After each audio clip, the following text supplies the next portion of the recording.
Hello, listeners. This is Kate Melton, aka Daphne Blake, and Scooby Doo The Mystery Begins and Scooby Doo Curse of the Lake Monster. Welcome to the JayBee and Milly channel. In this episode, the topic of discussion is Scooby Doo The Mystery Begins.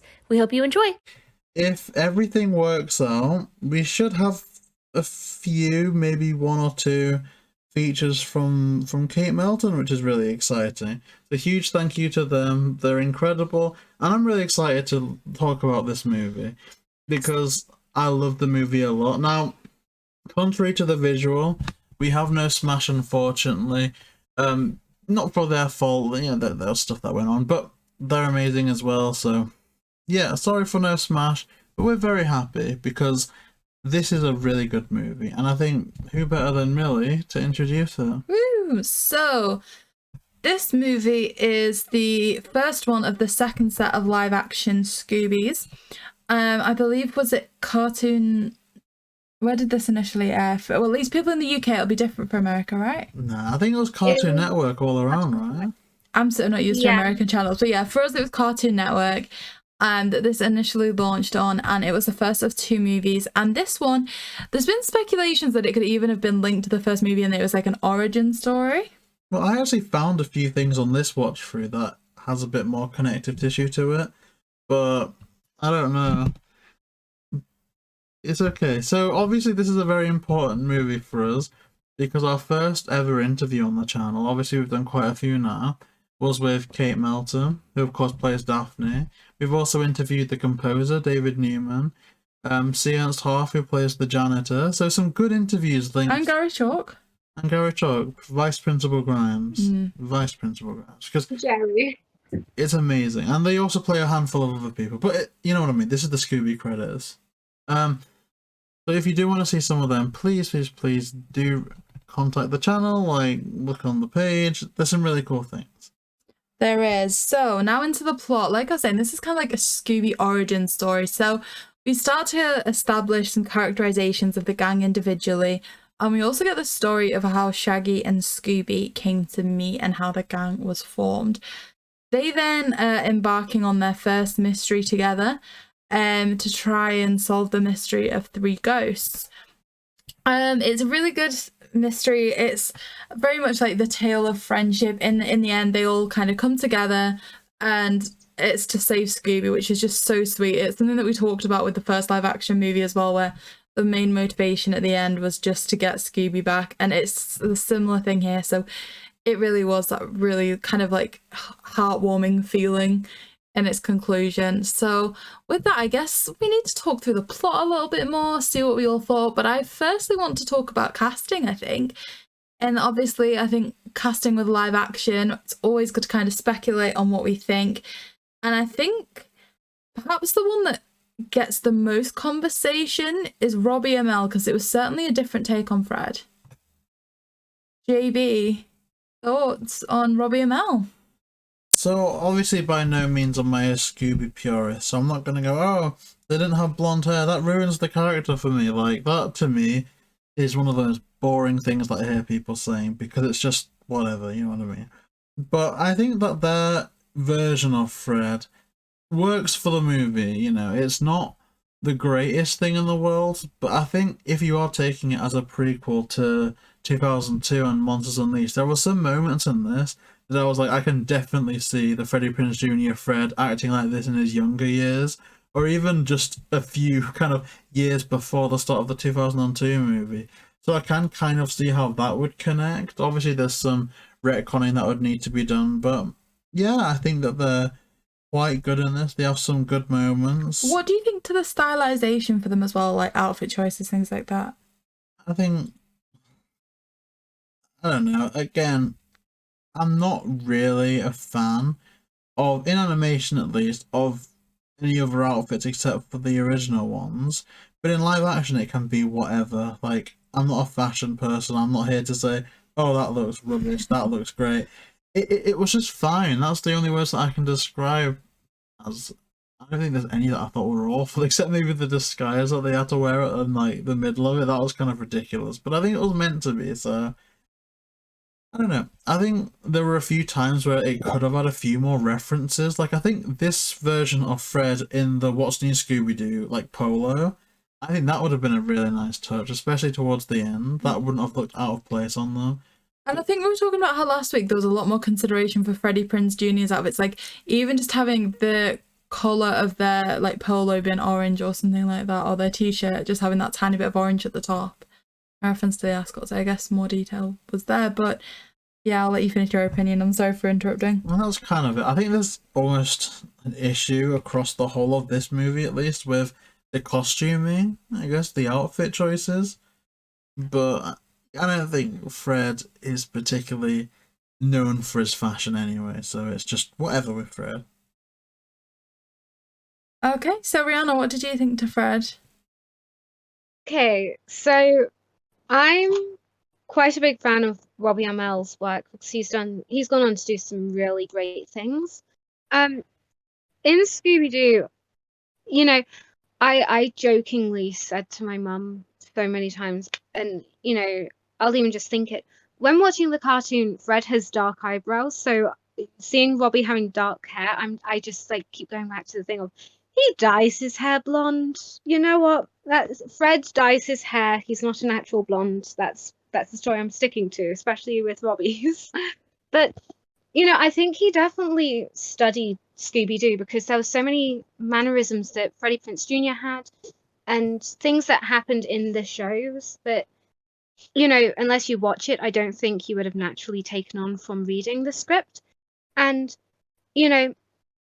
outfit wise, I think there were several things he could have done, like, well, not him personally, but the studio and costume, like, it could have been a little bit more different and more to Fred. But one thing that I do want to note that I did see when I rewatched it earlier this week, he wears this like blue jumper zip up hoodie thing, and inside there's like a white collar, but it's got two orange like strips, and that's a cool little detail that I didn't notice before, but then rewatching it recently I was like, oh hey, they did get like the orange for the ascot. So I'm glad they did that, and I think they did well by keeping, because we usually associate Fred with blues and things like that, so he did wear a lot of blues, and I think they did really well of capturing that, okay, I'm a leader, but I'm also willing to listen to people if they're worth my time kind of vibe.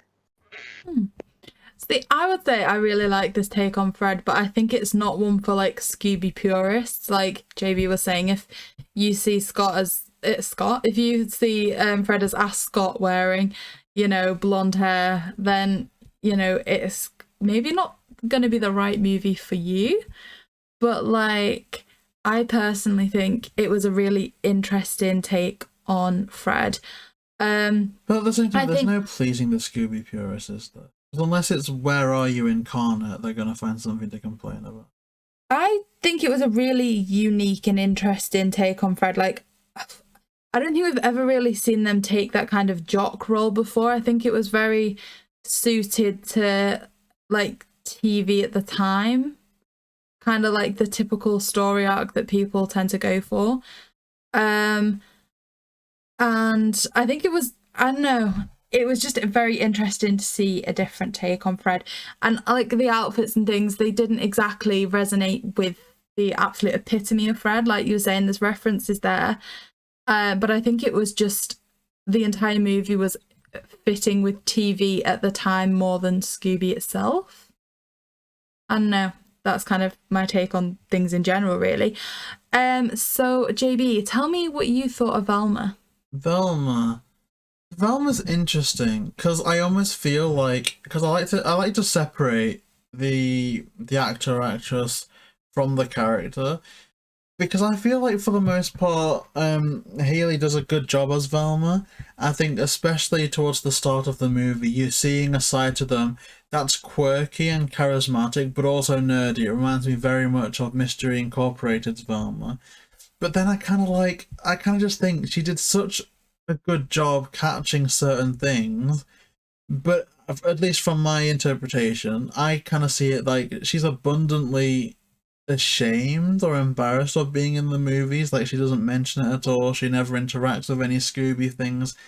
that I'm kind of just like, was this just a springboard for something else? Was it just to pay the bills for one thing, the rent on another thing before she like blew up and took off as like a singer? But I'm just at the stage where I think she does a good job, but a part of me is kind of like, the fact that she doesn't really acknowledge it, it's just, I don't know, it just kind of leaves a bad taste in my mouth. But for the most part, I think she does pretty good. I've got no complaints, and you know, as long as it isn't Kate McCucci, I'm gonna be happy. To be honest. What about you, Millie? This isn't my favourite Velma.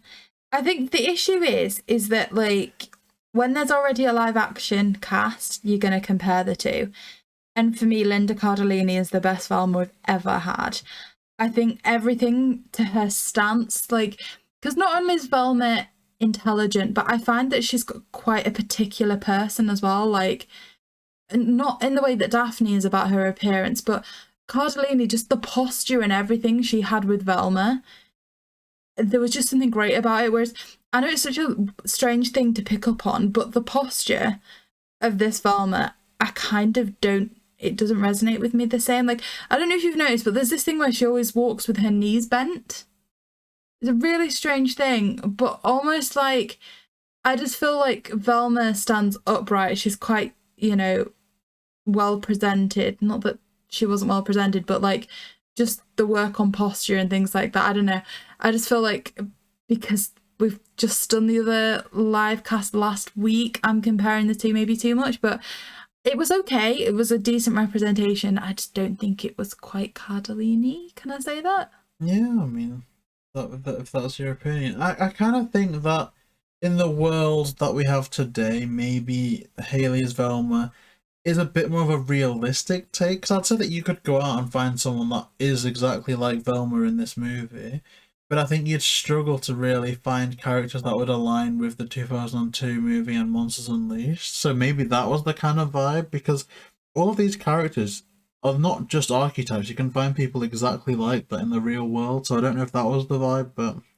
See, I disagree. I'd say more Linda Cardellini's Velma's more, you know, true to form, in that I tend to find that people with a higher intelligence do tend to, you know, sit more upright and, you know, things like that, like the posture lines up. I don't know. Rhianna, what do you think of Velma in this?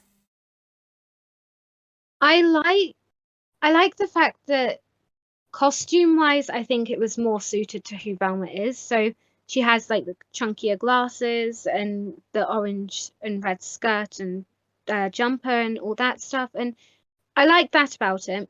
I picked up similarly to you, Millie. I was like, posture. I think because we're so used to like Linda Cardellini and how it is in the cartoons, and you know, even from small bits that we've seen on the like the Scooby Live tour, I enjoy Hayley's performance as Velma, but one thing that irritated me rewatching it was that she did like movements with her mouth that just didn't seem natural, especially to Velma.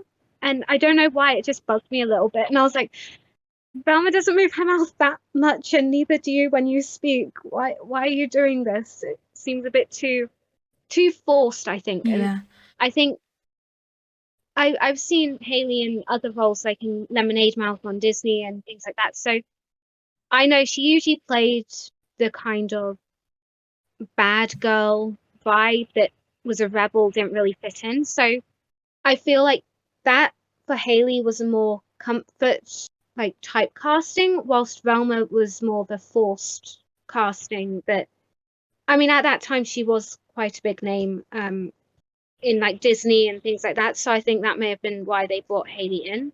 Yeah. But you know, they did a great job, but for me, I still prefer Linda Cardellini. See, the scene with Linda Cardellini that's standing out to me, that is what I find lacking with Hayley, is, you know, when she unmasks the Luna Ghost in the first live action movie, you know, the way she's so sure of herself, she's done the research behind this, she knows exactly who it is and how it works. She stands tall with her shoulders back. She's so confident. She presents that she knows exactly what she's talking about. Whereas what I get with this Velma is she knows everything, and that's great, but she's one of the ones who's so wrapped up in knowledge that they have to rush the rest of life. They aren't completely together. They're very, is the word scatty? Almost a bit like the Yeah. BBC take on Sherlock, in a way. Like, just very superior, but also, well, I think just superior is the word that they see themselves, and I think that they act accordingly, really. And I think that that's not really a bad thing when you get it right, which I think Linda Cardellini did. Indeed. Now, one actor that I really want to speak about here is Nick Palatas. Their Shaggy is one of my favourites. Like, their interpretation of Shaggy, honestly, I think it gives Lillard a good run for their money. Lillard's acting was incredible, don't get me wrong. But just to look at Nick Palatas here, they are 100% Shaggy. Like, I was watching their acting in this and I was thinking about, you know, the Velma and Daphne books and how the persona they have here would fit in really well with things like that if that was to be adapted. The voice that they do is incredible. Like, honestly, this is, for me, potentially top 2 Shaggies. Yeah, like, Shaggy, oh my gosh, like Nick Palatas, and again, maybe, and again, like, I like to put everything out on the table. Maybe part of this is biased, because obviously we haven't had the best of experiences with Scott Innes, you know, but Scott Innes, I found something today where he was just like crying about not being called for like the recent Zombie Island movie, you know, kind of crying on Facebook. But like, I think, and people can call me out in the comments, you maybe you're biased because he wasn't that nice to you, or because you know what I mean. But people can call that out, and I'll accept it might be a part of it. But I believe that what I'm gonna say is from the point of view of a critic now.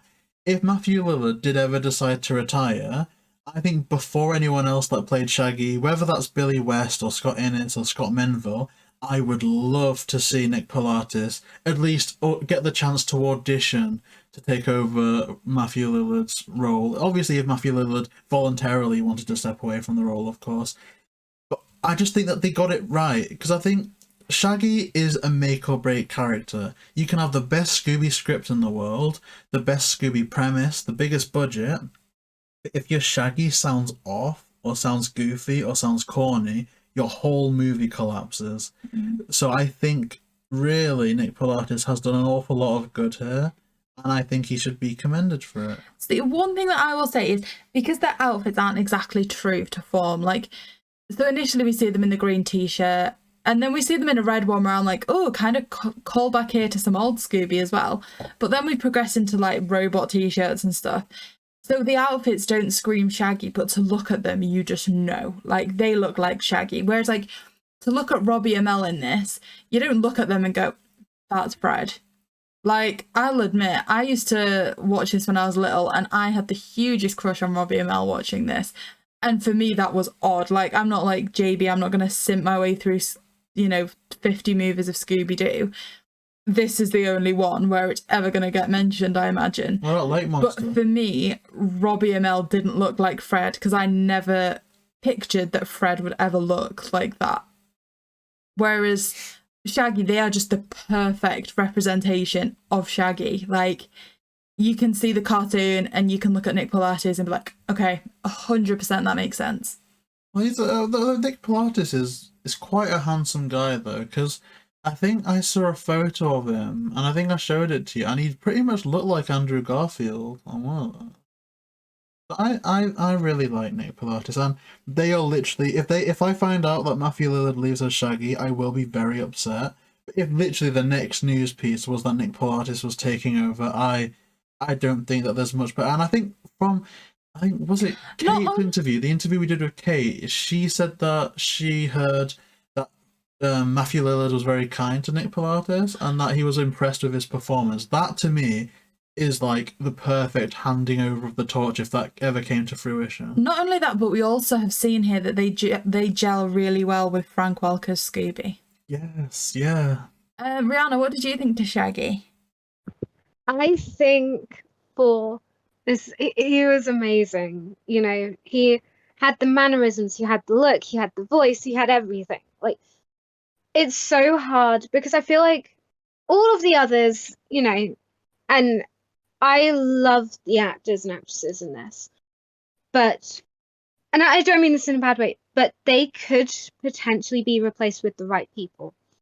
For this movie, I feel like there is no way you could replace Nick because his performance was so accurate. He had, you know, the things that he did, the way he spoke, the way he said zoinks, the way he interacted with Scooby. You know, Matthew Lillard did incredibly well. And we speak about Matthew's performance so much. And I feel like Nick studied. He did all of the work that he had to do to create the perfect Shaggy. And, you know, his work and the dedication pays off. And you can see it in this movie because it's one of the hardest things because you're interacting with a puppet or a shiny ball. You've got nothing there to really bounce off of other than, you know, someone else reading a line. And, you know, he did such a great job. And I too would like to see Nick Palatas when the unfortunate day comes that Matthew Lillard no longer wants to voice Shaggy. Nick would be the perfect replacement because he was amazing. And I think, wasn't that one stage I read or I heard in, was it the interview you guys did with Kate, where she mentioned about potential for them having done the voices in a cartoon series after that, the Curse Lake Monster? I think this was meant to be a pilot. This was meant to be treated as almost pilots to its own standalone series. So I guess that would have seen this cast and Scooby going on their own separate TV show. I don't know if that was like a mini series or a fully fledged like TV show, but I think this was meant to be like a backdoor pilot almost to its own live action show. And that's something I think a live action show would be a nice progression. It's something that we've not seen. And I quickly add something? Sorry, that I found out that Scooby Doo: The Mystery Begins was originally actually pitched, so throughout auditions and stuff, it was known as Scooby Doo: The Prequel. So it was seen as a follow-on to the original too. That's really interesting, and I think we've kind of said that some of the mannerisms, especially with Robbie Amell, converted really well to Prince Jr. as well, especially the scene where they're talking about how they battled the ghost and they went up on the that kind of lift machine thing. Like when they're retelling that the next morning, like it's, you see the parallels so well. But that almost adds to maybe what Rhianna was saying about Hayley maybe being like almost the get of the cast, because I don't know, is Hayley Asian? I don't know if Hayley's Asian, but obviously if it was a younger version of Linda Cardellini, when you age you don't change ethnicity, whereas all the others I could see them growing up to be what we saw in the live action movie, right? Apart from Hayley. I think it's just worth mentioning we're always gonna love Frank Welker. Their Scooby here was really good. I prefer it to their Scooby and Scoob. Oh yeah. But okay, JB, it's your time. I'm going to allow you a minute, as always, of uninterrupted simping. But I would like to remind you that Kate is probably going to listen to this, okay? I don't think she will. Okay, because she's busy. She's a very busy woman. She is, but you also know that she's responded to some other stuff, okay? Remember, they're already a bit alarmed after the Christmas cake you decorated in there. Come on, look, that was made with love. The cardboard cutout you currently have in the corner staring at you. Look. And the fact that their name in your notebook right now is surrounded by love hearts. So I'm going to allow you 60 seconds to give your opinion on Daphne. Can I just say, if Miss Melton is listening, I made a joke to Millie, because obviously it's a meme about me with the Daphne thing, that I would surround it with hearts, but I drew one heart because I can't draw love hearts, And so then that progressed to me practicing around the name. So that's why it's like that. I So, assure you, they're better love hearts than I get on my Valentine's Day cards. well, we don't need to bother with that. You know what I mean? In terms of Daphne, I just think Daphne is such an incredible character, and I think Kate Melton honors that legacy even more than like I think when you just dedicate your craft to honoring a character, that's when it's best. And I'll say this, okay, this is controversial. I love Grey Delisle, like their animated take on Daphne, but my issue is that progressively they've been making it more, this is Grey's personality that's becoming more like Daphne, and that is when I think Daphne is at her absolute worst. You know, when she's doing whatever she's doing in the Kiss movie, when she's in the 20th or like the reunion special going, oh, I like them hairy. Like, that to me isn't Daphne. That isn't what Daphne should be about. Although maybe because Grey's been voicing them for so long, she's kind of earned that right to an extent, but I don't know. But I think that Kate Melton's Daphne is a gem. And I think that, like, she's amazing. Okay, anything else you want to add, or is that the extent of your simping for today? It's not simping. I think, if I'm being critical, and I'd be ruining integrity if I didn't mention this. I think again, like I was saying with the wardrobe department, Daphne is meant to be the stylish one in the group. You see all the fits that they had in the 2002 movie, and again, I don't think anything that Daphne wears in this movie is as offensive and outrageous as in the second movie, because there were some stinkers in Monsters Unleashed. But I think a lot of the things that Daphne is wearing in this movie isn't stylish. Like the first outfit that they appear in, I don't really see Daphne wearing something like that. I think the wardrobe was off for all of the characters. I think you said it got better throughout the movie to the point where her dress at the end resonated with you as complete Daphne look. Yes, but almost as well, I think maybe the kind of team behind the scenes, or maybe even Kate herself, this might have been input from there, because that is my main complaint about this Daphne. However, it is completely remedied in Curse of the Lake Monster. But yeah, that's my only complaint about this take on Daphne. Other than that, I think it's amazing. Is it your turn now, Milly? Because I got carried away. Rhianna, I guess we'll go to you next. What did you think of this take on Daphne? Oh gosh, okay. So the thing is that it's a little bit of conflict of interest because I train with her. I know, like, okay, so I think that Kate, she did a great job at playing Daphne. There were a lot of things that I liked, and you know, the outfit choices weren't my favorite because it's like, that's not really what Daphne would wear. I mean, admittedly, some of it looks kind of cool and comfortable, but not really Daphne. And I think if, like, we are looking at this as something that's following on or happened just before the original two live actions, I think, you know, we learned in the second that Daphne has her flaws when it comes to style. But, you know, Kate did a good job. She, you know, I think she went back, she must have watched some of, like, the previous live actions, but she put her own little twist on Daphne, which I liked as well. And I think that overall she did a really good job. And, you know, I think it's quite strange because when you actually watch the movie back now, for some reason you can kind of tell that her and Nick have a great friendship outside of it. Something about how they were on screen, you know, she stood closer to Nick when it came to things, you know, when I think it was at the end, especially in like the second movie, which we'll get into next time. You know, she stood closer to Nick. There were certain things that I think she felt more comfortable with Nick on set than possibly the other two. But, you know, who knows, because we weren't actually on there. But, you know, Kate's awesome, so, yeah. See, I think this is the thing with Velma's character, but I just don't feel like they ever gel as well. Like you were saying, I don't know if it's because, especially around this time, it was when Daphne was definitely getting the label more of the people person. So there was certainly a really close relationship with Fred, but that's, you know, indisputable for Daphne most of the time.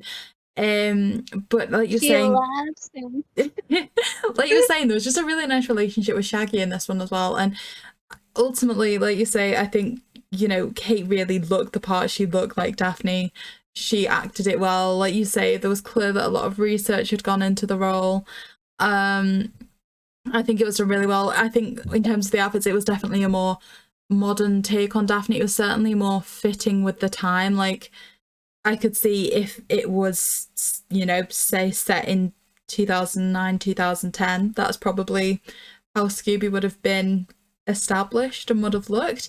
So I think it was really good. I, you know, do enjoy them as Daphne. I think they were really good Daphne. And like I say, the live action ones really were the ones that I grew up with the most. I just wish that, like, Warner Brothers in general utilised her more, because obviously I think Nick perhaps had the hardest job. I'm going to say that. Again, though, probably Robbie Amell as well, because Fred is such a difficult character to get right. Like, who knew? Like, and I think maybe that's the fault of the original series, because what the heck is Fred at the end of the day? Like, I couldn't tell you. Like, he's the plan guy, he's the trap guy, he's great. And I think until Mystery Incorporated, they didn't really get that. I don't know, they didn't really solidify who Fred is until Mystery Incorporated, and I think this was just before that. But I think because Nick Palatas was given, what movie was it? He did like this cool little feature where he was giving a tour guide around a museum. I think it was Phantasor. It was Phantom. Yeah, Phantasor. And I think Kate, because she's been so kind and great to us and the community in general, just a great person, I think it would have been great to have them do a bonus feature in one of the direct-to-DVD movies, because I think they have been so lackluster lately. They don't put any effort into their bonus features anymore. But literally, if we could get them on an interview, if they just did that for a DVD of something like a Daphne-centric movie, that would have been great. I just wish that they'd utilised them more. Or especially just, they would have been a great person to see again, right? So say if we'd never started the channel or anything, if they'd brought them back for the Scooby Doo Where Are They Now series. Yeah, I was literally just about to say, like, and this is a Warner Brothers issue completely here. Like we said, I'm sure we spoke to them about this, like the 50th anniversary, not the 50th anniversary, the Where Are You Now episode. The reunion quote like, special. yeah, that was meant to be a reunion. I'm sure they said they would have been more than happy to do something there, but that Warner Brothers just never, like... I actually asked Kate about this, and I'm sure she won't mind me sharing. She said that she never heard anything. No one reached out to her. And she said she would have loved to have been part of it. So I think they should have reached out to her. I think that was like a common theme with most people. Like, I don't think it was an actual reunion thing, but obviously that's something we've already reviewed and established from that. I mean, but Kate Melton, okay, she's amazing, and she's a main cast member willing to speak to people that just love the movies. And so literally just a 5-minute segment talking to her would have been amazing. And then what do we get from that special? Just people running around in stupid costumes. It just, a lot of things that could have been done. But that being said, surely it would have been profitable for Warner Brothers, because people are going to be like, what a great Daphne. I don't have that movie on DVD. I was born after that. Let's go back, because it is sad to think that, like, we were that age when we're now this age, and oh gosh. But, like, you know, people would then be like, okay, I don't have that on DVD. Let's go back there. Let's see that. Like, there's a marketing thing. It would have even been good for them. It would have been great, but they just don't seem to understand that. But I guess saying that, one thing I do appreciate about Kate is that she does her own thing. She's very much, like, she's very professional. And it's like, there's a situation where, again, like I was saying, we've got people that have admittedly done some good for Scooby, that are just, they've become professional complainers and criers. Like, every time Scott Innes and Castor Shaggy is complaining, and yet we've got Kate just continuing to do their thing and remaining professional. And I think really that is what Scooby is, just not, you know, going out there doing crazy things. I don't know. But again, probably that's biased, because my one regret with the channel in general is that Kate Melton interview, in a way, because I wish that I'd done that via Zoom. We're all Well, like, yeah, because they still come across as a good Daphne. You could still see that. yeah, If Warner Brothers were to have included that as their quote reunion that didn't have any features, like, it would have come across really well. She would have still come across as a good Daphne. It would have been enough to make people go back and revisit it. I think so. Now, I guess it's very difficult to say this with Daphne.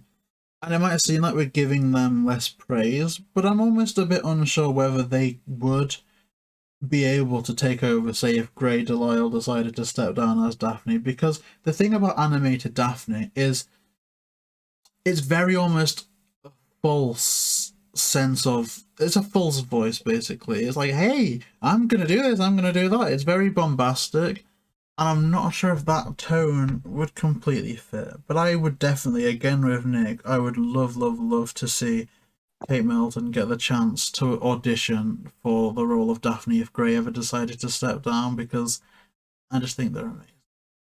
Indeed, they are. So we're now going to get into the plot a little bit more, the characterization. Did you want Frank Welker? I'm sorry, I thought I kind of mentioned them a little Oh yeah, we bit. mentioned. Well, I guess then my only question about Frank Welker is: would anyone have preferred, it's not Don Mezek, because obviously Neil Fanning or Scott Innes to be this version of Scooby? No, I think for me, like, it was kind of established at the start that, like, the other live action movies were perhaps an older audience. The actors were maybe older themselves, whereas this one, I think, with it being, you know, straight to a TV, a channel that's predominantly watched by children, it kind of fit to have that almost younger voice of Scooby, like a younger audience friendly one. Yeah, I mean, I did find myself, admittedly, just because it was live action, maybe missing Neil Fanning to an extent, because I just feel like I love Frank Welker Scooby, and I think Scott Innes does an okay Scooby, but I think Neil Fanning got the vibe of the 2002 live action movie and Monsters Unleashed to the point where almost he would only be good if they did a third one of those. And I did miss him in this, but then just thinking about Frank Welker Scooby, it just seems very the Scooby of today, the family friendly Scooby, and I think so. It was good to use them here. I think they utilised them well. Okay. What about Rhianna? I kind of prefer Frank Welker's voice for this movie. I've just gone to the back of my DVD cover that I have, and where it has like Warner Premiere and Cartoon Network presents Scooby Doo and the Mystery Begins. So they list the actors: Nick Palatas, Robbie, Amell, Hayley, and Kate Melton. They don't mention Frank Welker starring in it, which I think is kind of upsetting because he is a huge part of that movie. I think my main issue with Scooby in this is I prefer the 2002 animation because it feels like it blends in better. This one, I mean, looking at the cover, you can see each individual fur, which that's amazing. Like I'm really impressed with that, but it just is too stark of a, yeah, that's CGI'd. Yeah. The dog show, particularly when we get to that scene. Oh no. Yeah, it was this. I mean, you know what I mean. Like, integrity as review people more than anything. Like, I actively want to discourage any type of thing where Warner Bros is trying to like send DVDs early so we review it or something. Because that, to me, whenever I click on a review of anything, if their intro is "Thank you so much to this company for giving us this early review copy," I just turn it off because I just feel like integrity is lost. And to an extent, for we've never been sponsored by anything, I kind of feel like the fact that we know people that were in this movie, we still talk to them and everything, there can almost be that element there. But I'm not going to lie about things in the movie. This Scooby looks awful, like it's nightmare fuel. And I think that it's no fault of anyone that worked on the film, to be honest. I think it's budget is the thing. Yeah, I think a lot of it's with the budget, but it doesn't look great. But I think they did their best. Yeah, I agree. So now I want to get into the plot a little bit, kind of talk through some of the story a bit.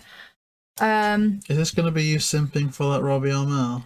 No, JB, I'm not like you. I can keep it under control. I don't have love hearts in my notebook. I don't know. Oh my god. Let's Stop. count, shall we? No. 1, 2, 3, 4, 5, 6, 7, 8. Wow.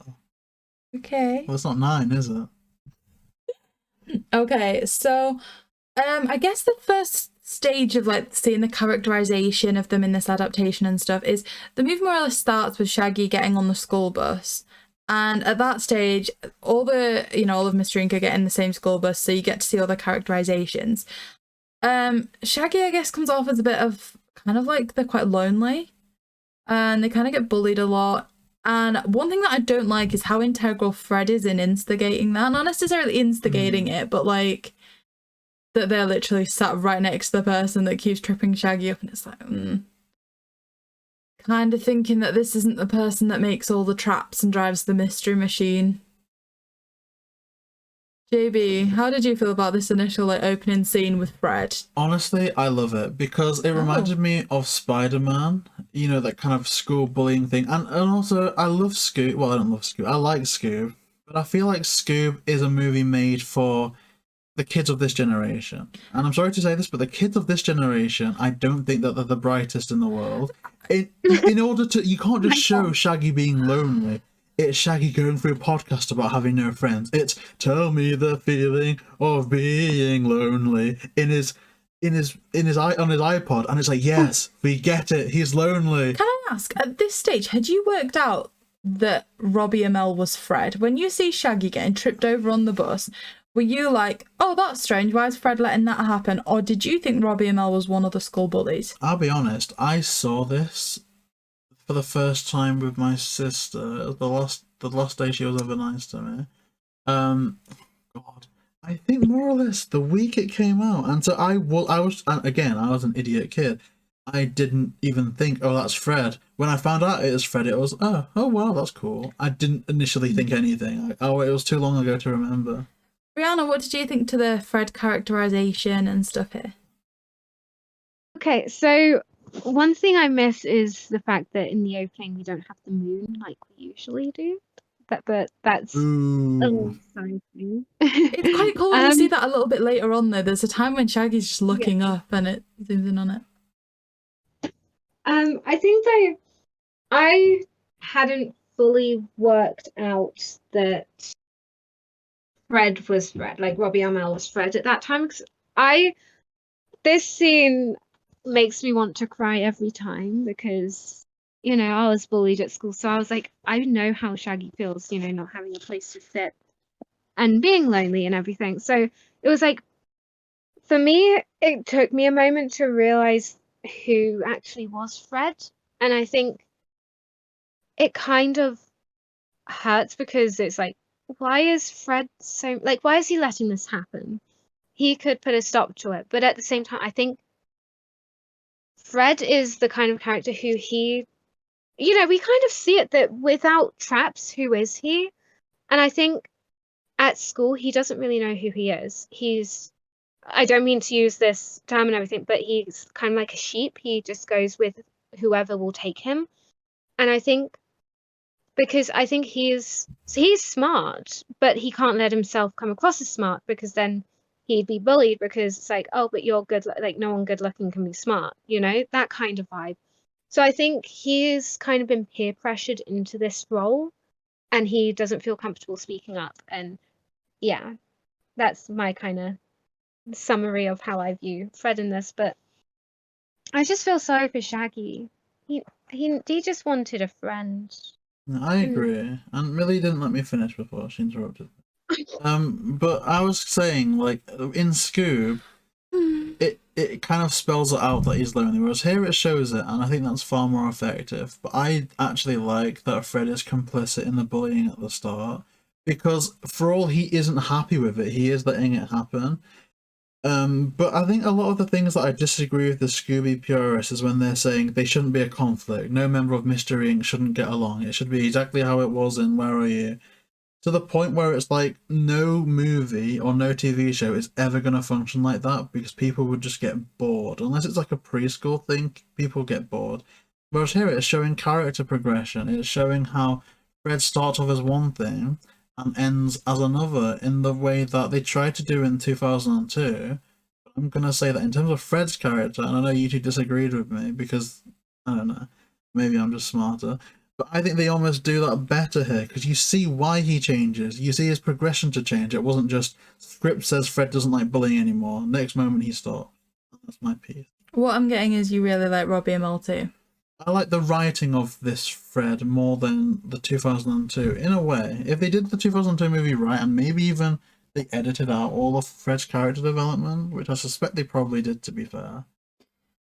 I guess for me, the next character we kind of meet is Velma, and I honestly don't have anything to say. It's Velma, there's a science project, there's big words. Yeah. That's it. I don't have anything else to add. Daphne, on the other hand, I'd never really thought about, like, if we were going to look at cliques, how she'd fit in. I guess I never saw her as, like, one of the drama people. Did you, JayBee? Had you thought about what, like, clique they'd fit into?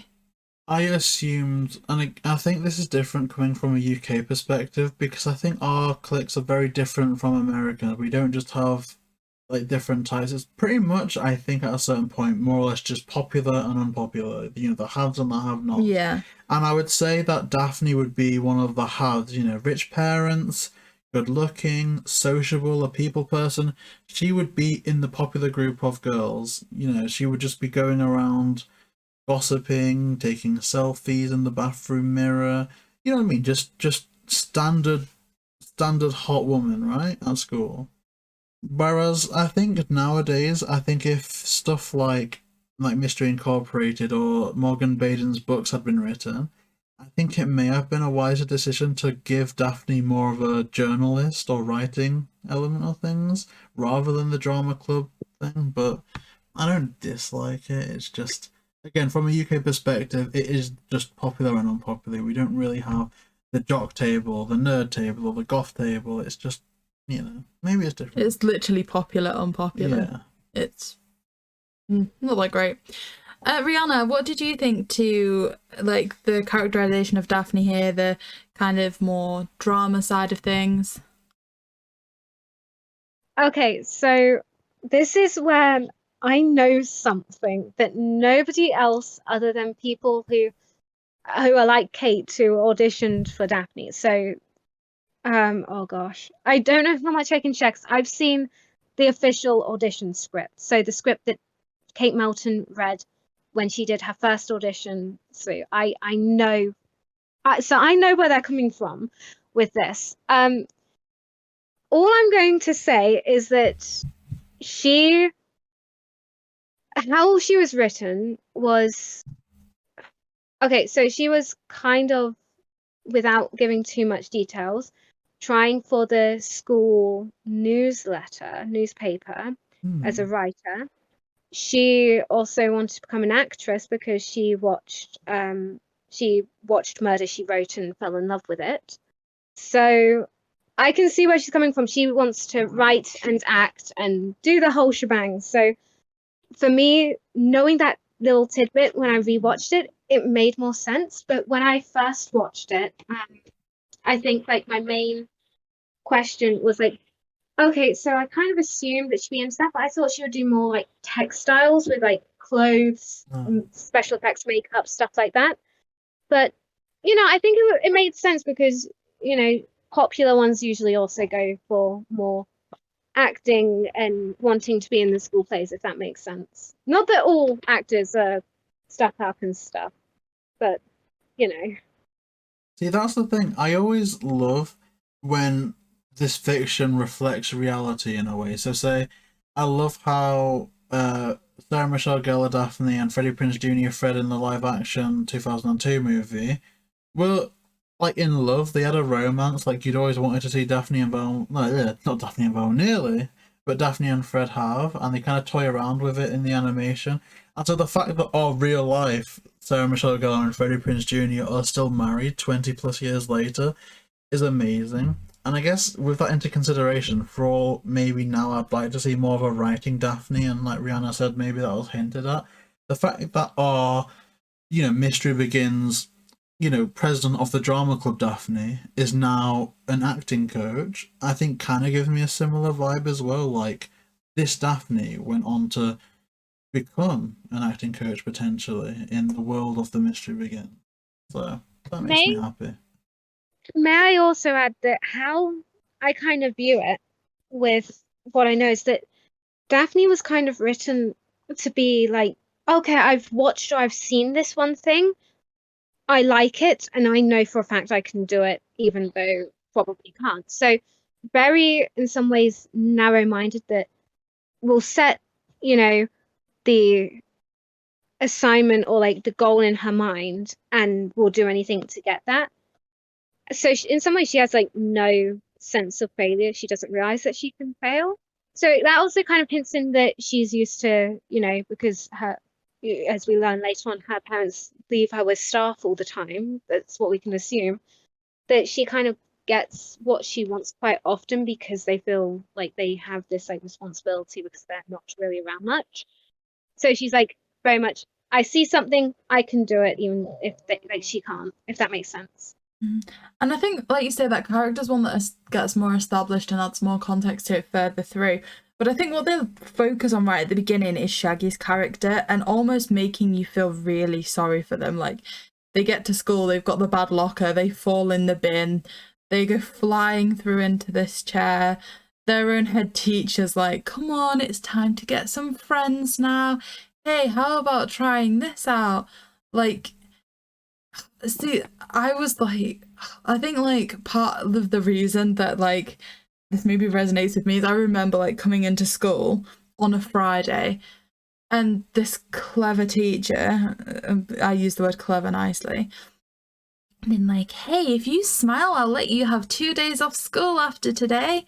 Ha ha ha.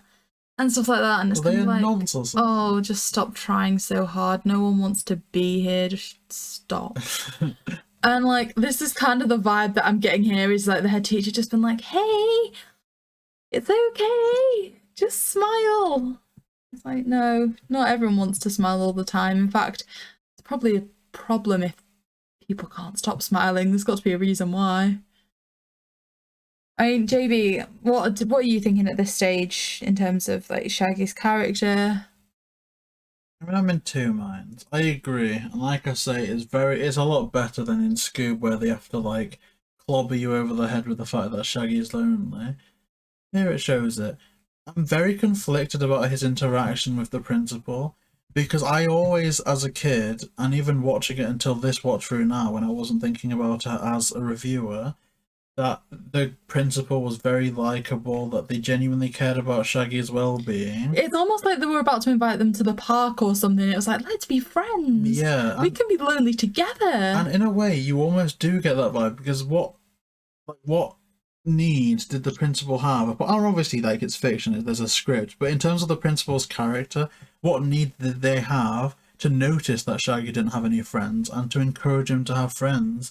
And in a way, I kind of wish that there was more conflict in the script and in the movie of, okay, this person, through his own encouragement, has almost led Shaggy to his future best friends, his current best friends of Mystery Inc. And so if people were trying to say, oh, it might be the principal, that almost Shaggy would be like, no, not believe them, because he'd feel loyal to them in a way until eventually he had to be the one to uncover it, and it would almost be a journey for Shaggy to go on. But I honestly don't like it when you start talking about plot points, because over half of the time I prefer what you say. Well, no, that could have been really good. Because obviously, like, say for example, literally the main reason why we know Rhianna is because of Kate Melton. And so say if we like were all together in a room and there was like a something had happened and Kate had done it, if you and say if Smash was here was like, I think it's Kate, I'd kind of be like, no, I don't believe you. Yeah, but yours is because you're a simp. Hey, well, you know, I'm just using this as an example. So I think Shaggy would have felt conflicted, and in a way I'm like, now looking back at it, every time the principal mentions the cost of the stamps, he does the goofiest evil smile ever, almost looking at the camera, looking sinister. And I'm like, okay, I was kind of stupid as a kid for not picking up on that. I'm kind of stupid now. I didn't notice that. But also, he is a nice guy. He was nice to Shaggy, and he's pretty much why Shaggy embraced Mystery Inc. so much and embraced Scooby so much. And kind of ironically, he was setting up his own demise and being nice. I think that is such an interesting kind of story plot point that if they would have focused in on it or utilized it, it would have made for pretty decent character development. Okay, and one thing we've already talked about that happens pretty soon after this is the dog fair. So we first meet Scooby, admittedly, the CGI not too great. And as well, it's kind of like you feel sorry for Scooby. It sets it up really well, just as you'd expect it to, that, you know, Shaggy's lonely, Scooby's lonely. Hey look, here's Shaggy and Scooby, they can be lonely together. Wait, if they're lonely together, neither one of them's actually lonely. Cue montage. You know what else I think would have been a cute plot point? And again, this is not necessary, but I thought it would have been a sweet moment where I've seen people on Twitter say that the owner of Scooby, or the runner of the dog fair, purposely let the basket fall out because he wanted rid of Scooby and he didn't think he'd be adopted. And I kind of don't agree with that, but I don't think it's impossible. But I kind of think it would have been a nice moment for halfway through the film, or maybe even at the end, that owner would have came back looking for Scooby, and he would almost try and take Scooby away, and then he sees how happy he is with Shaggy, and then there's a moment like, oh my gosh, like, I've been wanting Scooby to be adopted for years, it's great to know that he's going to such a nice place. And almost then that could be where, because it's an origin story, that could almost be where Scooby gets the SD collar from the owner, and he hands it to Shaggy or something like that. Because I think it's kind of nasty in a way that this person loses a whole entire dog, and not once do we hear of them coming back to Coolsville to look for them, but I don't know. Oh, that's cute. JayBee does think of some really cute plot points. It's so cute.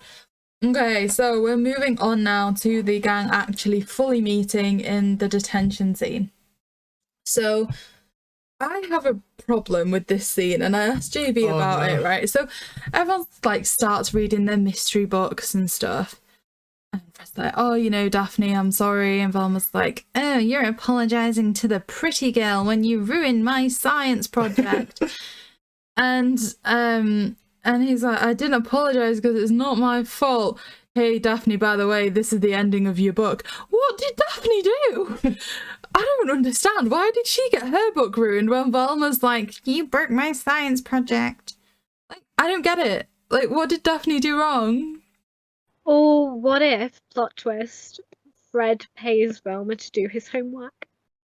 Oh, you know what? I could actually see that being a thing. Yeah, me too.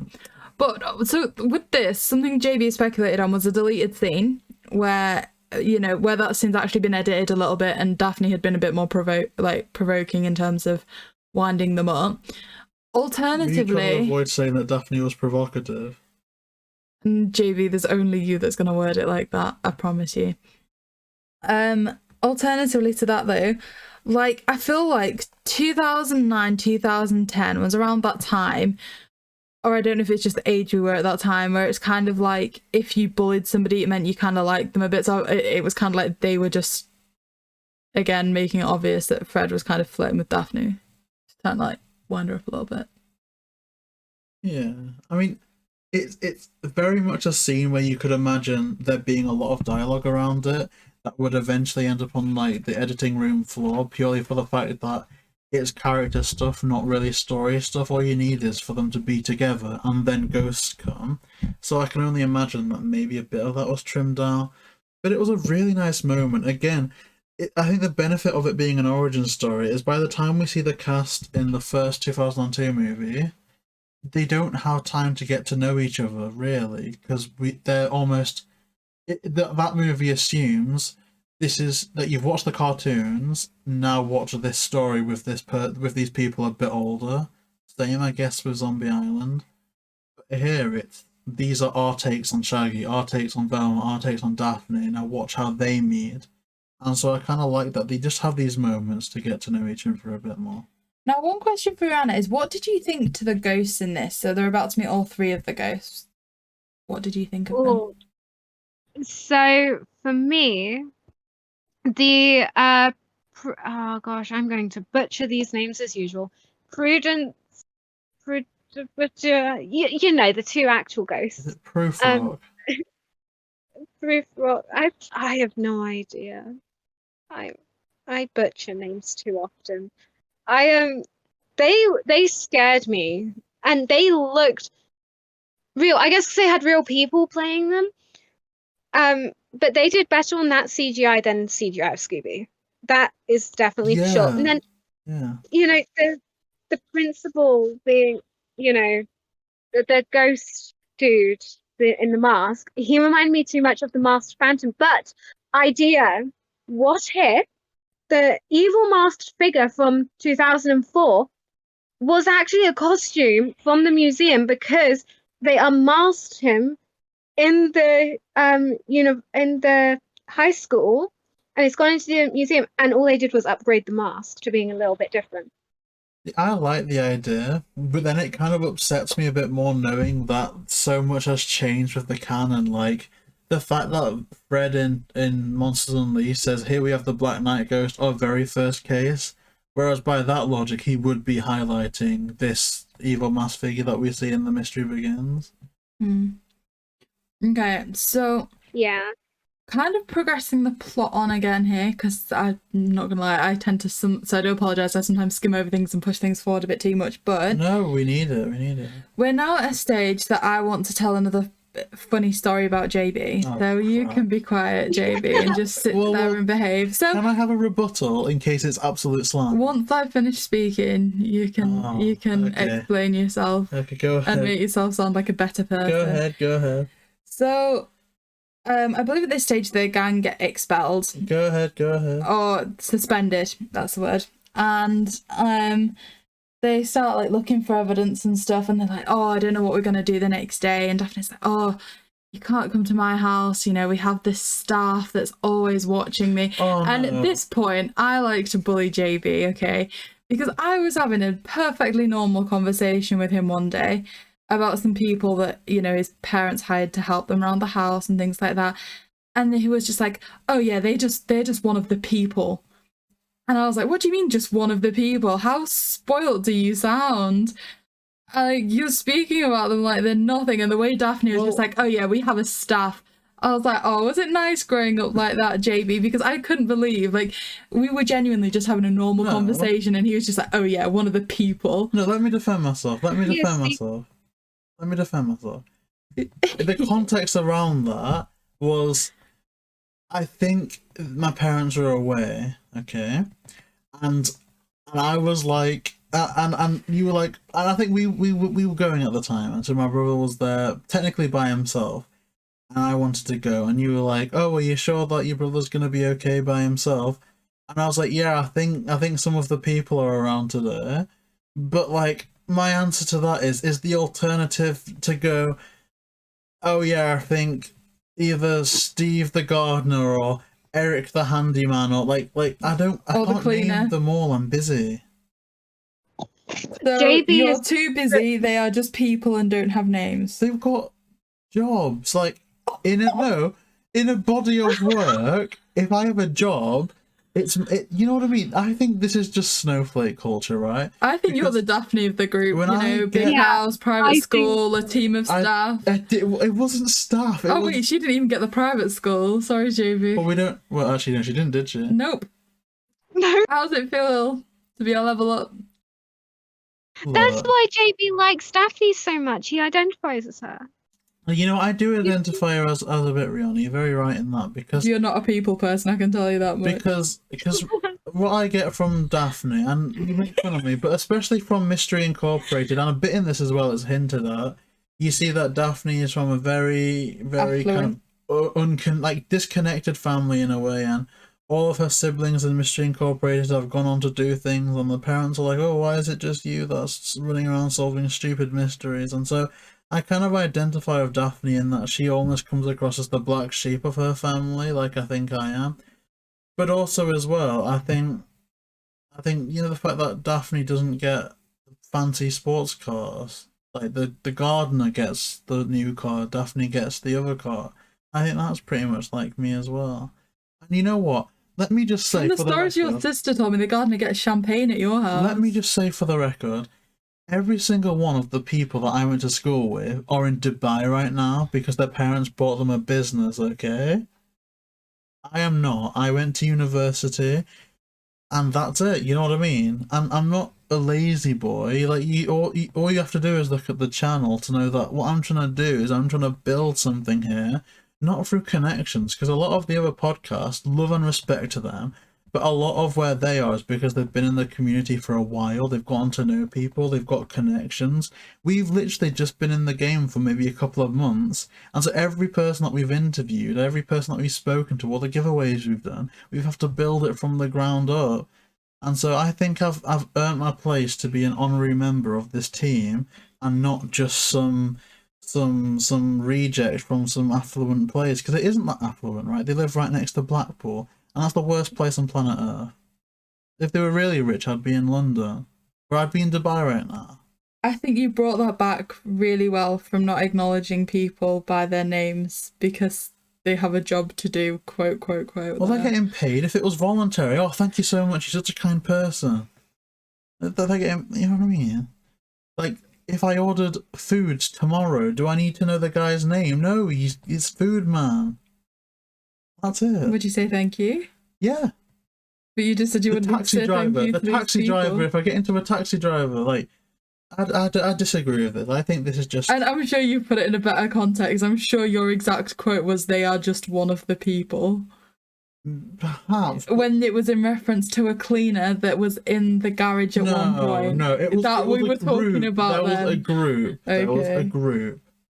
This isn't fair, because you're putting me on trial here, and it isn't fair, because it isn't. I just thought, you know, if I have to listen to Daphne simping stuff from you, then I'll bring up some of the more entertaining moments for me as well. Look, your parents have owned a business.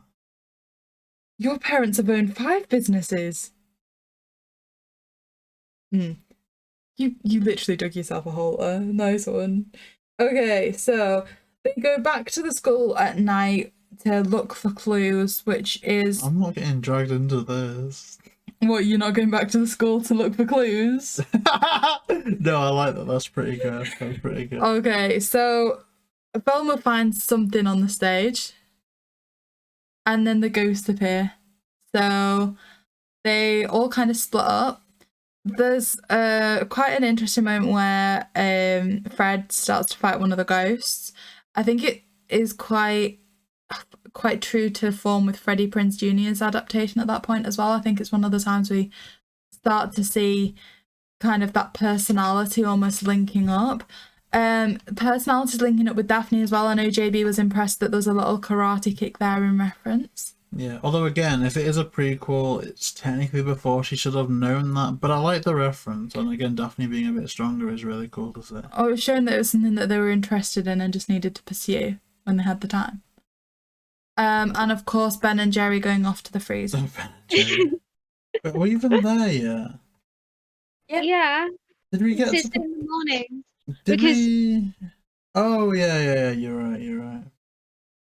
Can I quickly just say, one thing I do like about this whole scene is how we kind of start to see that Velma Daphne bond a bit with like the pantomime horse kind of scenario. And I think what I really like is that we see that one thing that I think they may have been thinking in one of Daphne's many pursuits to find like a hobby, did she briefly take up karate or something but she gave up because she found another interest. And then later on, she, you know, when she was older, she was like, you know what, I need this. So she had the basics because, you know, it takes a long time to learn those things. That would have been cool. Again, there is very little that I wouldn't do to actually see the TV show that they were planning for this, like, get materialized. Maybe even on a level with the Gosnell cut, because I think the most important, like the most fascinating part about the Gosnell cut is that we haven't seen it, to the point where maybe if we did, it would then be, oh, that was good that we finally got to see that, and then that's it. Whereas I think they could have done something really special with this cast and even the crew behind this if they had the means to make the TV show that they wanted to. But it makes me sad that they didn't. See, something else that I think is quite interesting, and I kind of want to build upon what Rhianna was saying. Like, in this scene, they build upon the relationship with Velma and Daphne, but then now they get expelled completely and they start to work on disguises. You see that relationship almost breaking down. The second Fred's mentioned, Daphne starts, like, trying to, like, pull parts of her skin away with tweezers or something in her hands, like, deliberately, and it's like, okay. I think this scene kind of triggers, you know how you're like, how did she have all those things in 2004 to make Velma up? I think after that moment, it inspired her to have, like, backup what if they wanted to make over later on in life. Yeah, can it just be said? I like that. That Daphne would have had to have had hair extensions in Velma's exact hair colour here. Just sitting and around. In Shaggy's house as well. Yeah. And it's kind of, where did the clothes come from? Yeah. All of it seems a little bit suspicious. Yeah. One thing that I did say here, though, is how good would it have been if Fred's disguise was a blonde wig? He would have looked like Ken. Just to, like, really call upon the, like, typical Fred image a little bit. It kind of would have been cool if all the disguises were their classic look. Because even the fact that the argument would be, oh, but Shaggy looks no different, but they put them in like a garbage can anyway. So that would have worked. Oh, it wouldn't really hide their faces. Those bins looked so much like the one, like Sainsbury's, a shop in England. Ooh. Those colours. He did. I want to go to Sainsbury's. Okay, and as well, while they're in disguise, we get to see America's Next Dancing Star. Yay! Oh, there's a moment that I kind of just want to point out before that, though. In that when Shaggy is talking to Fred about the Major League Eating contest, and he invites Fred to go, and for all Fred doesn't get it and he's confused, eventually he's like, oh, okay, that sounds fun, I'm there.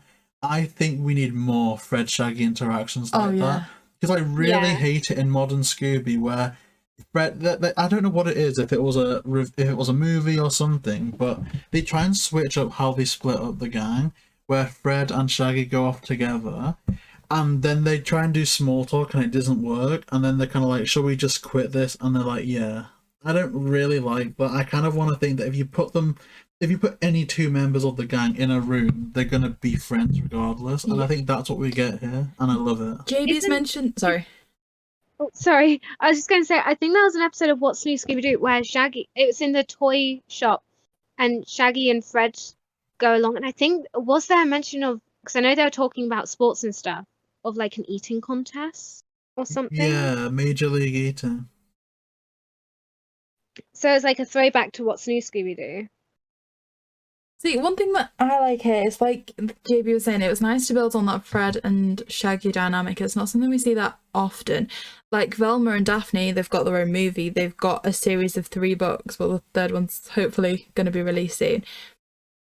And you never get that, you know, Fred and Shaggy thing. The only time you do, like, that stands out to me is in the Velma and the Daphne and Velma books, because it's mentioned in there that Shaggy and Fred do actually have a pre-existing relationship. They do sometimes, like, interact at parties a little bit more, things like that. And to its credit, it's kind of like Fred defending Shaggy against Blue Falcon. Yeah, but it's kind of like, I really want to see those books adapted, because there's just so many things. Like, the Shaggy in this book in this movie would have been perfect for that. I think again with Robbie Amell's portrayal of Fred would be absolutely perfect to resonate with those books, because in that, you know, they have gone their separate ways. Fred is more of that kind of popular character now and things like that. I honestly think that these characters maybe fit with that book particularly well. I think so. But again, I just love this, because I do want to think about the gang as all best friends in their own right, so that this was just a really good moment. Now, one thing that I can't get behind with this cast is that they're 15. Yeah. Because we get to the stage where they're about to go to, you know, take a look at the vice principal's house, and Shaggy's going to drive them there. And Daphne's like, oh yeah, this is mine the second I turn 16. And that's the only thing I can't get behind. So I can't look at any one of them and be like, oh yeah, they're 15. I don't see that. Do you? Is this a Robbie Amell related issue that you've got? Robbie Milly was 20 when this was recorded. And don't tell me you think that Kate Melton looked 15 in this. Well, you've trapped me in a hole here. Because you can't say that someone looks older, but then if I admit that they look older than 15, then I Be careful. You know what I mean? It's dicey, a bit dicey, Yeah. a bit too dicey for my liking actually. So we'll move swiftly on, because I think Kate is a very good person, and I think they could fit into the role of Daphne to this day. To this day. We'll say 16. We won't say 16. Shall we say 18? That's a good age. 18. It's like, what age is legal? Well, 16 is kind of weird, but it's still. Was there a thought process going on in your head there, JayBee? No. Well, no. We could kind of tell. Were you working out jurisdictions and things like that? It's not like that. It's okay, JayBee. No, it genuinely is okay. Well, I just want to be respectful, because if there's one thing that I can't stand, it's men like 15-year-old women. Oh my god. That's one thing I cannot tolerate. Alright, JayBee, you're going to stop talking now. Well, and we're going to start talking about Velma, okay? Because if you do, Velma has stop it. very Just few stop. good lines in anything ever. From ruining the Curse of the 13th Ghost to going crazy in Return to Zombie Island, Velma can tend to have a habit of ruining things. But one of my favourite lines Velma's ever said is, "It's a mystery this machine still runs." Has it been the introduction to being called the Mystery Machine? I love it. I want to find where they filmed the location for Daphne's house, because I feel like that's what my future dream house looks like. I really want to live somewhere like that. I don't. Why? I don't know. There was something I didn't like about it, but I can't think what. Oh, you know what would have been crazy? If they had... Oh, I can't... If they had this budget, a bigger budget for this movie, and say someone like Bill Bowes made a for-the-purpose house for Daphne, a bit like you see in Mystery Incorporated. You could have like Blake Manor, designed by Bill Bowes. I would love that. That'd be cool. I want it. Okay, so then they get to Grimes' house. And this is Gary Chalk. We've kind of not spoken too much about Gary Chalk in this review, but they are so amazing. And I was almost complimenting their acting a lot when we were watching. Yeah, because JayBee was really like nervous to interview them because he was like, they come across as a strict teacher in this. I'm scared they're actually going to be like that. And they aren't. They're just so nice. And to be fair, I think you can see that by the end of the movie as well. Yeah, because they actually are legitimately... Like, it tearing up. Seems like they relish in being mean as Vice Principal Grimes. Like that character almost finds pleasure in going, well, I'm happy to inform you that you're no longer like suspended because you're expelled. They actually remind me of the assistant head teacher at my school. And we were kind of talking about this when we were watching it. But my assistant head teacher... My head teacher themselves was very small, very thin, whereas the assistant head teacher was like, hey, it's rugby today, I'm going to go help out in the PE department, and they were like quite bulked up a bit in terms of muscles and stuff like that. And so when they like naturally came across as a bigger character and like a stronger character than the head teacher, and so whenever there was anything bad that had happened in the area, like if it had ever like, you know, there was news that something like bad had happened in the last like 24 hours, when you arrived at school that day, they'd stand and physically guard the entrance to the school so that like even parents weren't allowed down the drive and stuff that day. And for some reason, like just the contrast of that, like kind of more, even though, you know, we get the conclusion we do at the end, but like even though the head teacher kind of seems weaker than the assistant head teacher, it's kind of odd dynamic. Yeah. I will say, acting wise, this is, so you know how I mentioned about how Hayley before was playing very much the rebel bad girl kind of character, and then this seems like they just threw her in, and I feel like this is two things that go well. Hayley's character, she usually played to one who she doesn't really like fit in as much to that character type as how Velma is. It seemed a very forced performance. Whilst Gary Chalk, he is incredible, and how we saw him in the, we spoke to him and he was so nice and so understanding, especially when I got kicked out because of my internet going down. Oh. And then, he plays the complete opposite of how he actually is. So that's a good example of taking on a character that isn't like you, but doing it well and not forcing it. Whilst Hayley's, I think, was a bit too forced, if that makes sense. Almost overacting in a way. Yeah. Okay, so we are actually coming up to my least favourite part of the movie. So when they're at Grimes' house and they'll get gas and wake up in the gym, they jump into the hole because they need to recover the time capsule to save Scooby. As soon as they get down there, there's a snake, there's a tarantula. I don't get why. I don't like it. I don't like what it. benefit did that have? What was that snake living on? I don't even want to know, okay? Like, why was it down there? Well, I want to say something controversial. Because obviously this is an origin story for Scooby. They're in school, and there's this whole subplot surrounding an underground city, almost underground Coolsville. A lot of things in this movie are so similar to what we saw in Craig Titley's script, to the point where I'm kind of thinking this is a lot more like Craig Titley's script than the 2002 movie. So I don't understand that they got writing credits for that and they didn't for this. So kind of just a thing.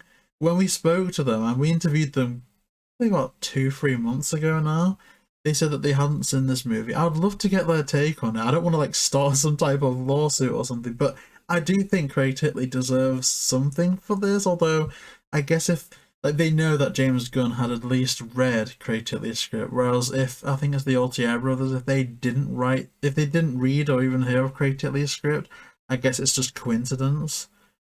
Yeah, because they do say that at the end of all movie credits, like any things relating to this, be it real or fictitious, is purely coincidental. So maybe that covers that. Speaking about real and fictitious things, I think we've found now that Scooby has a formula where things are not allowed to be real.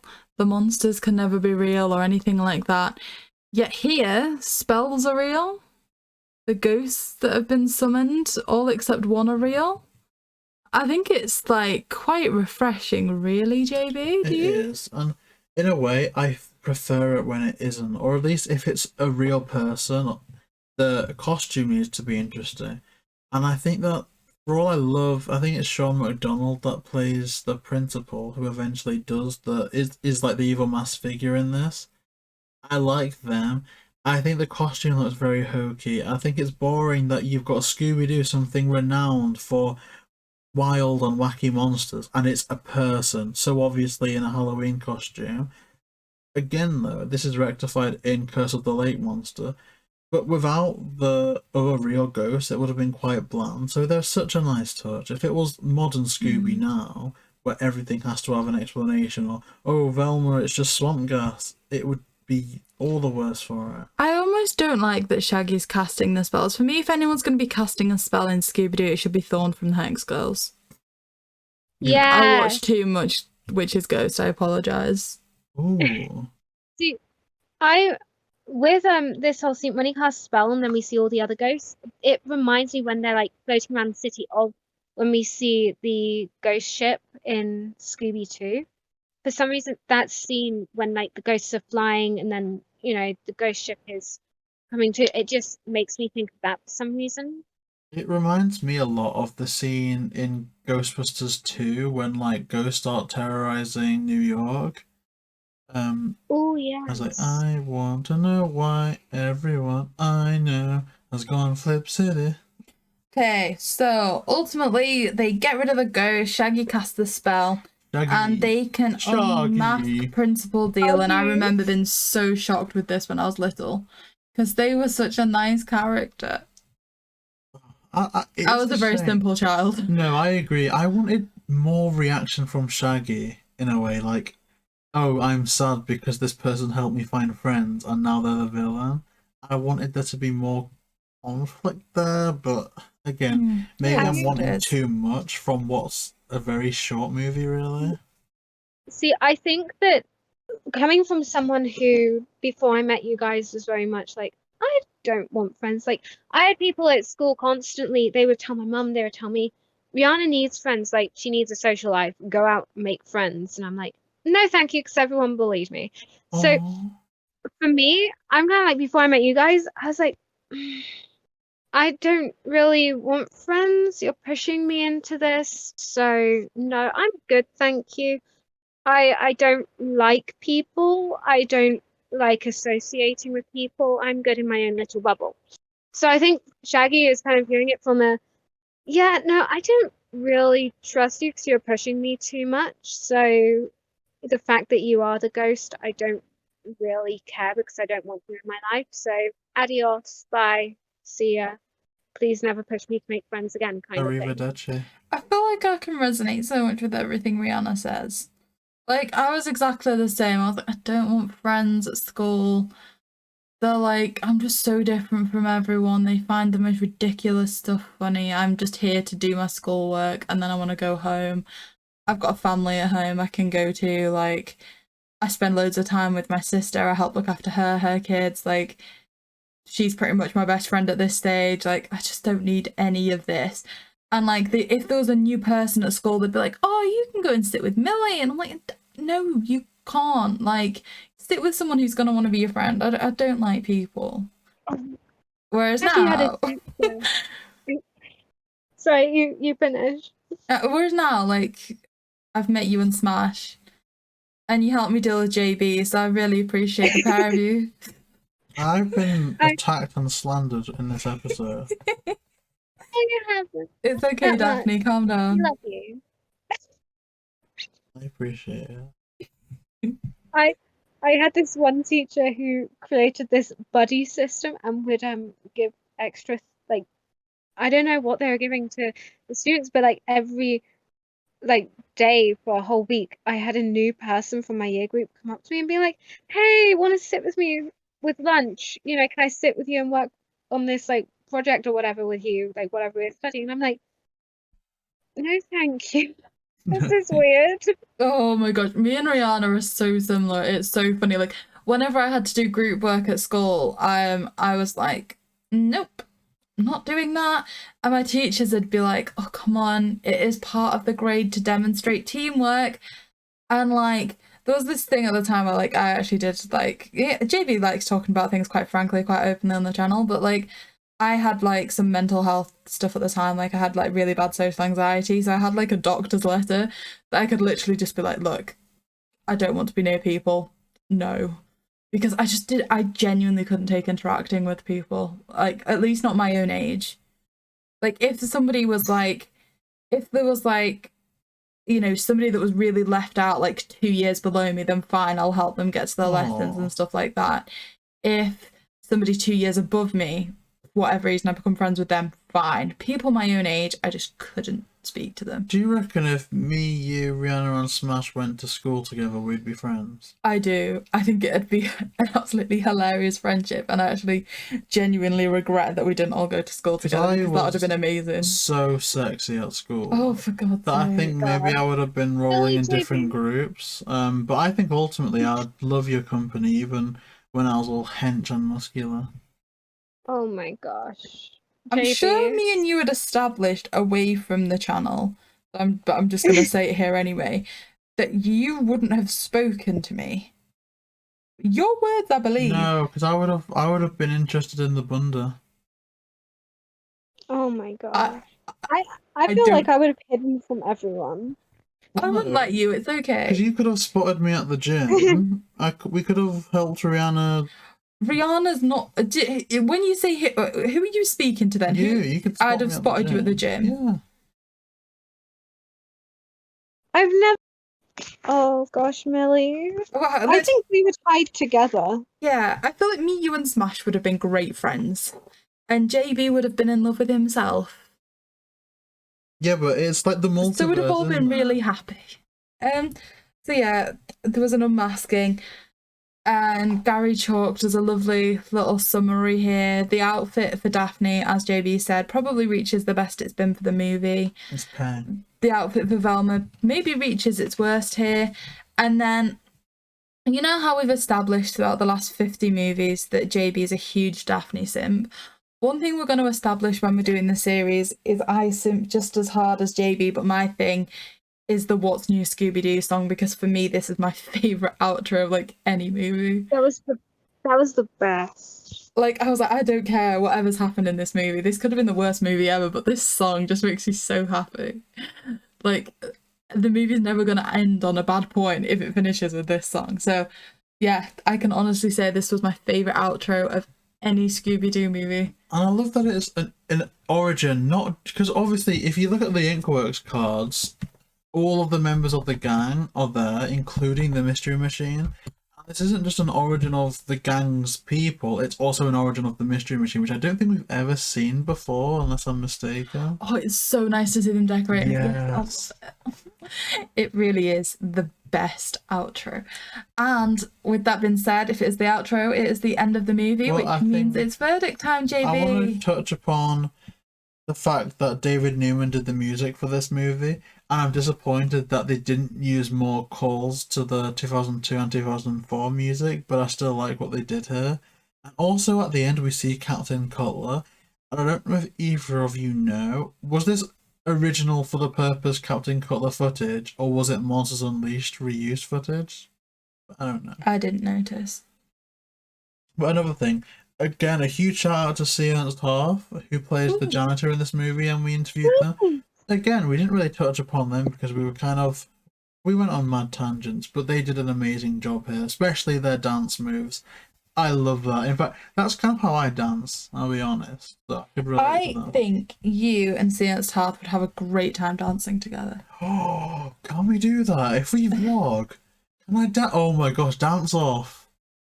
Oh, that would be the funniest thing to see. I never wanted to be a You podcaster. people would have just great, like, matching personalities. I always wanted to be the UK's next dancing sensation. Oh, I'd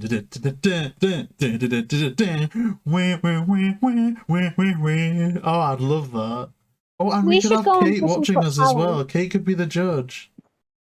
We should go on Britain's Got Talent as the mystery gang and say to Simon Cowell, like, hey, you're not going to break us up with mysterying. Or do you think I'd be more welcome when Pakistani's Got Talent? Okay, so JB, verdict. So, Behave. I'm gonna upset Smash if he re-listens to this. Hi, Smash. I prefer this to Scooby Doo 2 Monsters Unleashed, right? I don't think maybe it's nostalgia blinding me. I think I'll always refer back to the 2002 movie if I'm going to watch any live action Scooby.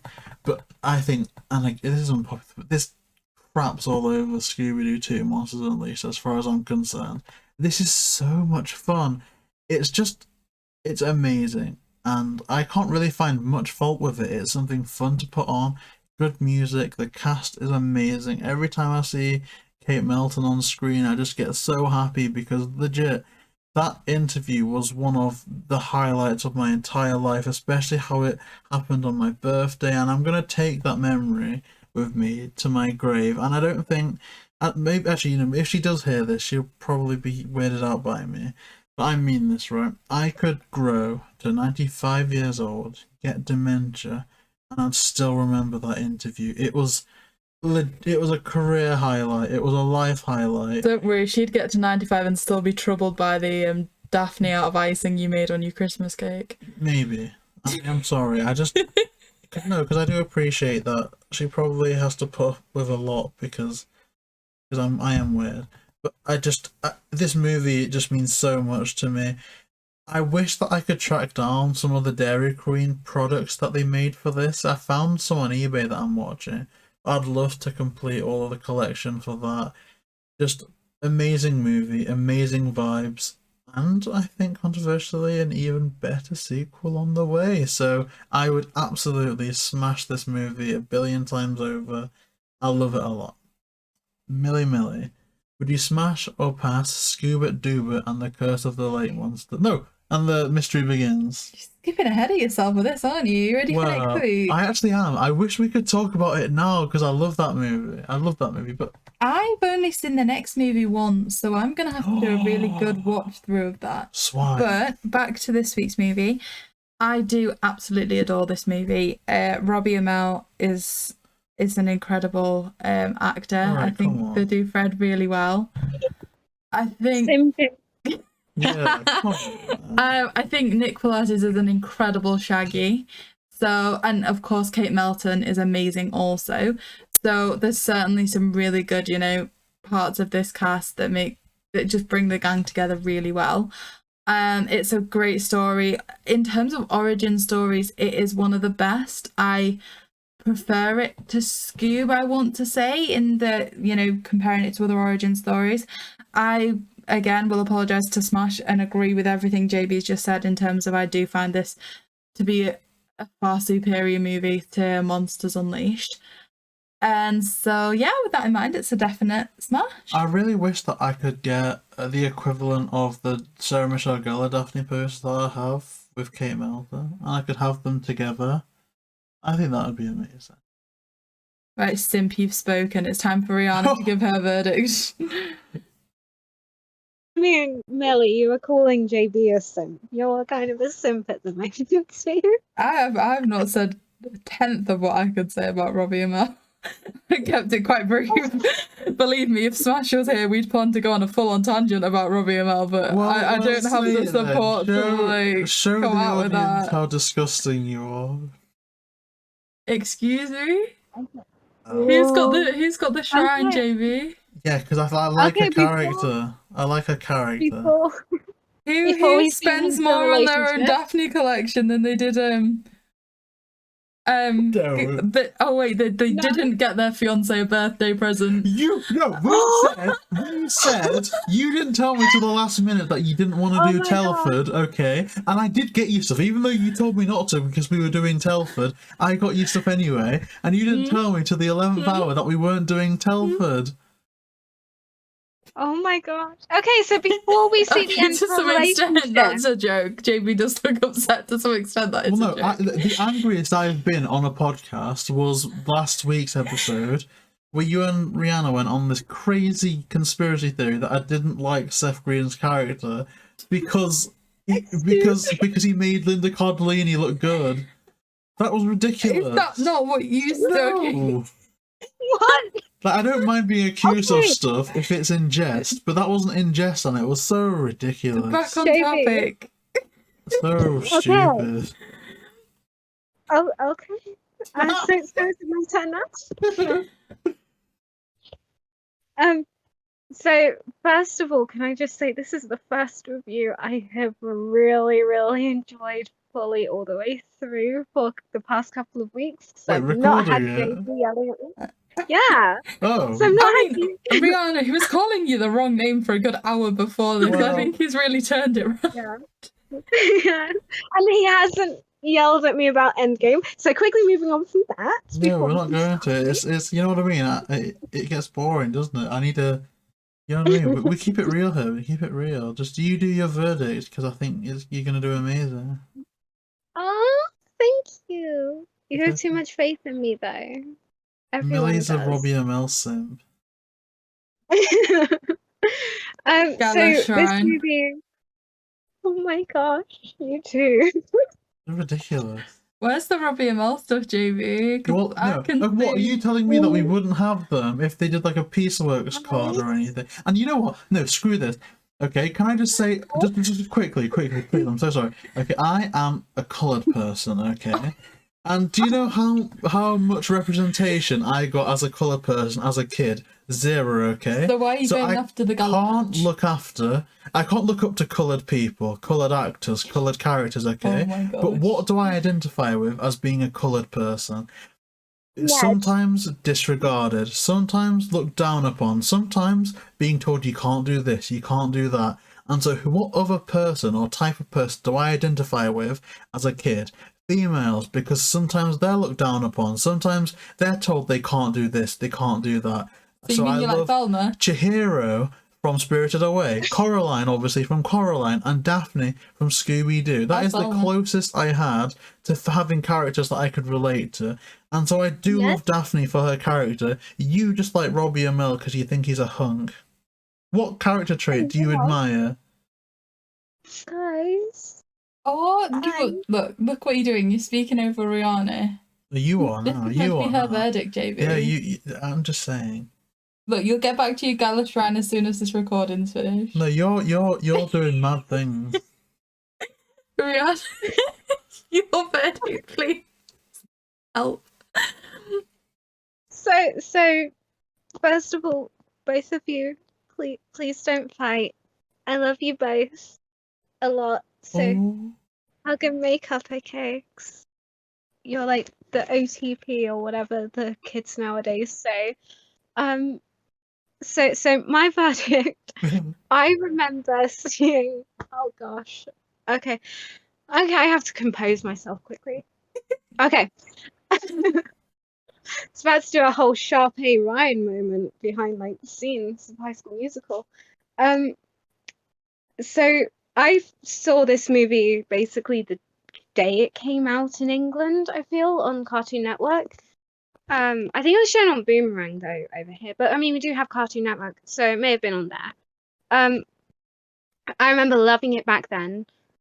You know, it's crazy because for me, I feel like this movie has a special place in my heart because, of course, I love Scooby Doo and I love acting, and I found Kate Melton through Scooby Doo. You know, I stumbled upon her Instagram, which I like 50 billion years late with technology and social media, and I followed her and started working with her, and that was crazy that I got to work with Daphne. So this movie kind of holds a lot to me. Like, it means so much to me, and I wouldn't have met you guys without this movie, technically. I wouldn't have been doing half of the things that I have in my life, as a Scooby fan. I feel like this movie has brought so much to my life, joy-wise and everything. So,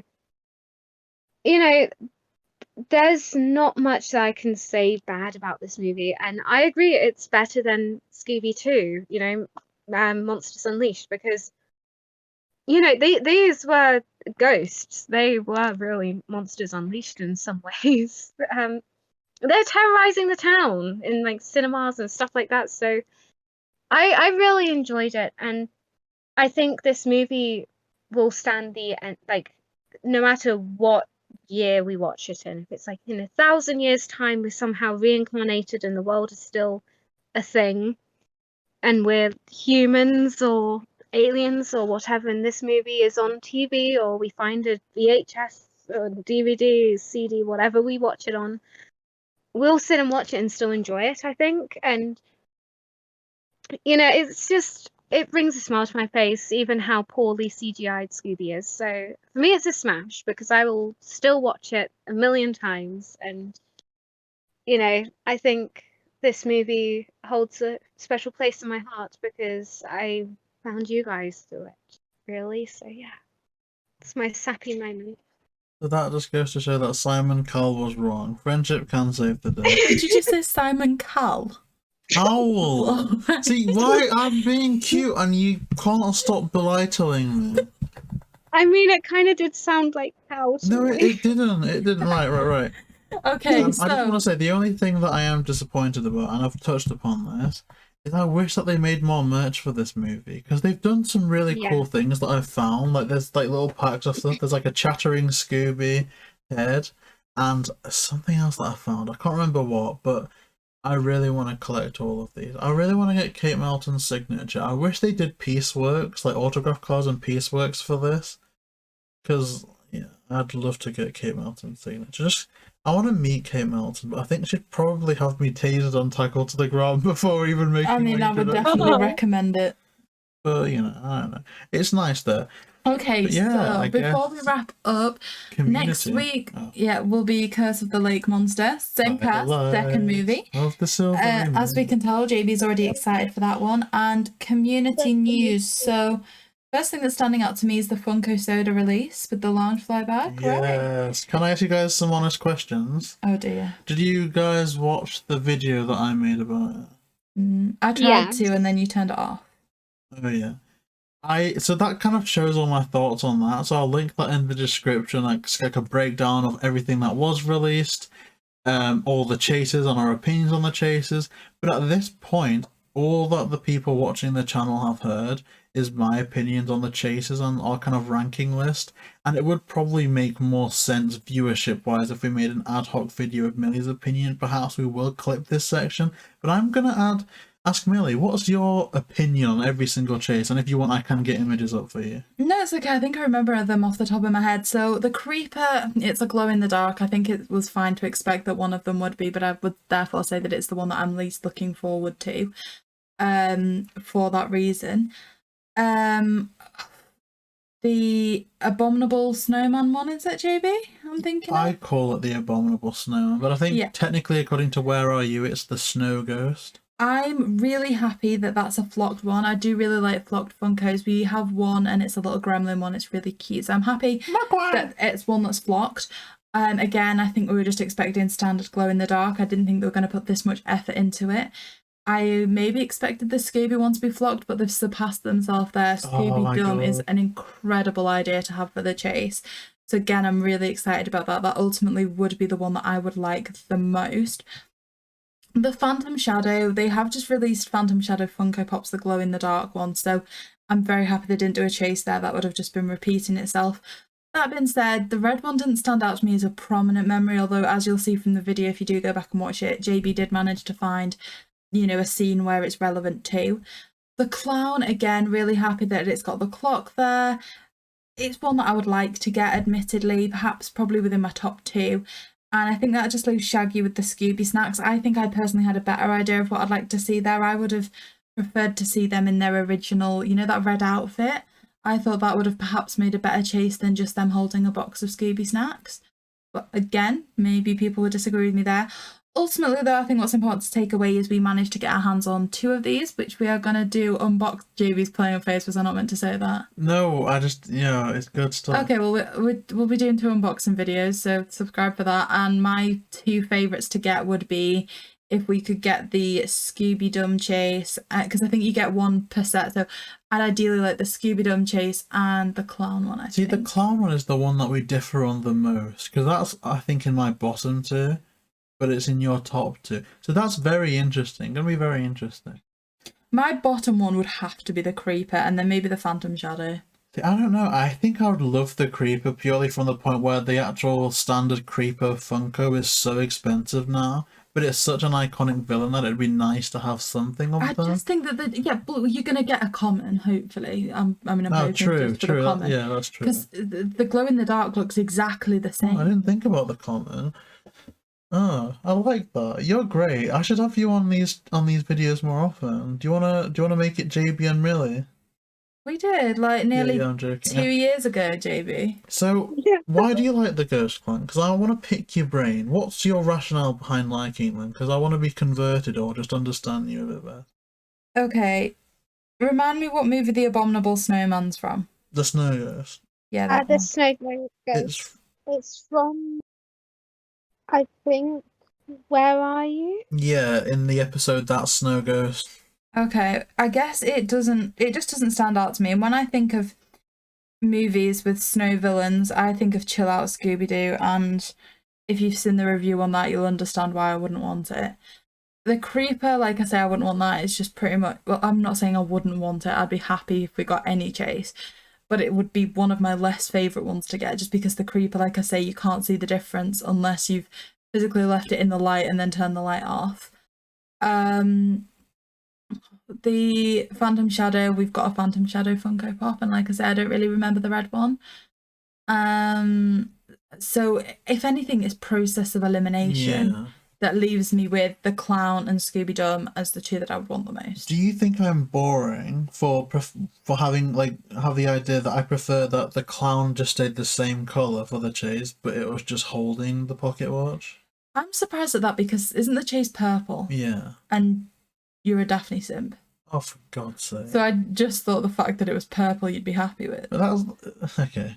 But again, Shaggy, I agree with. I'd have preferred a red shirt variant. However, the fact that they haven't done that, I kind of want them to do a red shirt Shaggy common, with the werewolf Shaggy being a flocked chase.